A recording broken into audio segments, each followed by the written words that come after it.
Today, I will be exploring a flatwood community. While the job site I am on used to be home to a large flatwood community, in this video, I will show what remains. Initially, the only remnants I could find are shown in the beginning of this video, but further in the back, tucked away, is a much better example that I will include towards the end. I just didn't want to leave out the plant life that I had found here in this section. The flatwood forest communities are primarily located in central and northern regions of Florida, spanning much of the state. The topography of the land is flat, as one might guess, with very little variation in elevation.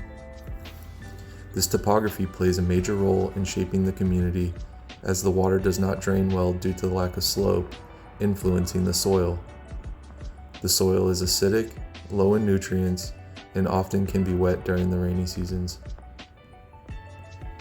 The overstory consists of pines such as slash and longleaf, but it is not very dense. The midstory is a very similar case where adolescent trees may have taken root but are scarce among the area. The understory is where the bulk of plant life is contained, as you will see in the second part of this video, providing a home to dense palmetto and a few other smaller species such as wiregrass. Fire is the main disturbance for this community, as the dense understory fuels the fire and allows it to move and consume the area.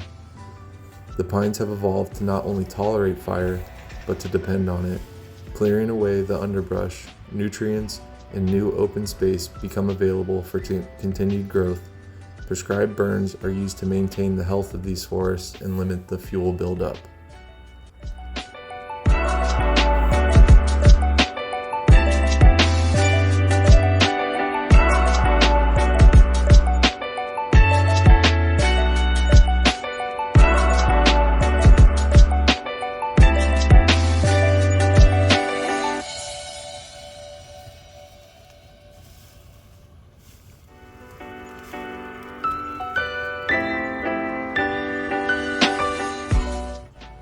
Here we have an example of a saw palmetto.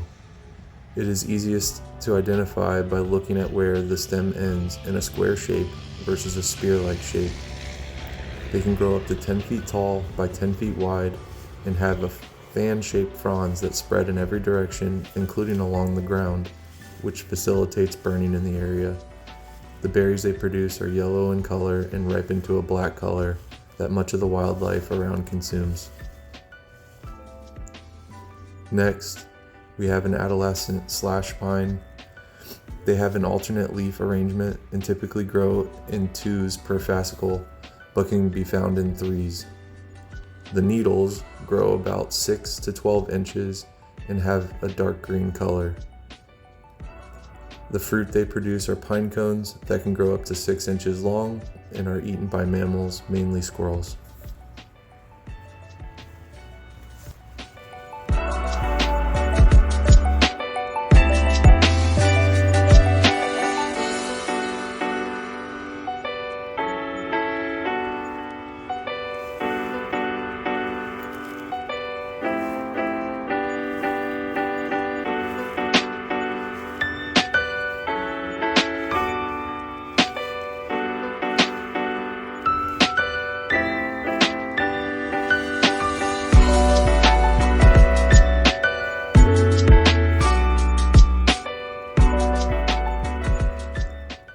Here, I found a beautyberry.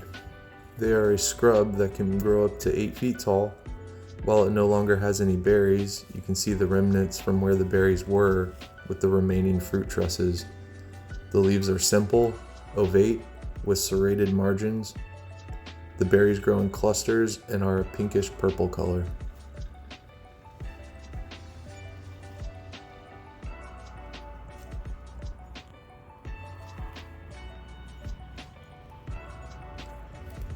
And this here is a loblolly bay, which is not typical for this community, but I had not found one before this and decided to include it in the video.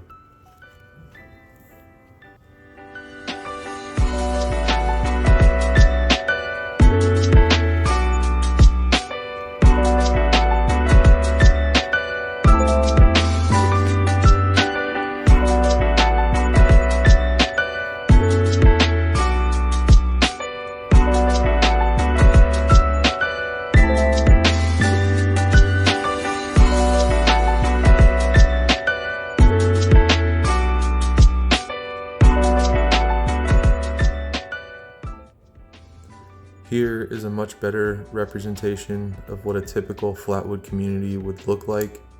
The ground is covered in saw palmetto, and sparse pines can be seen every so often.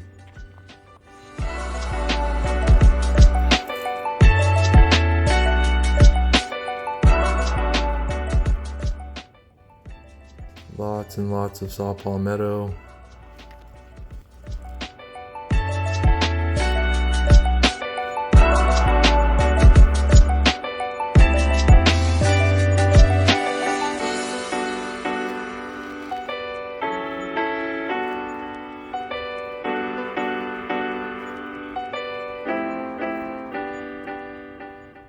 And here we have another slash pine.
You can see the clearing that has occurred on this site, and while grass and weeds have come back, the original plant life is gone.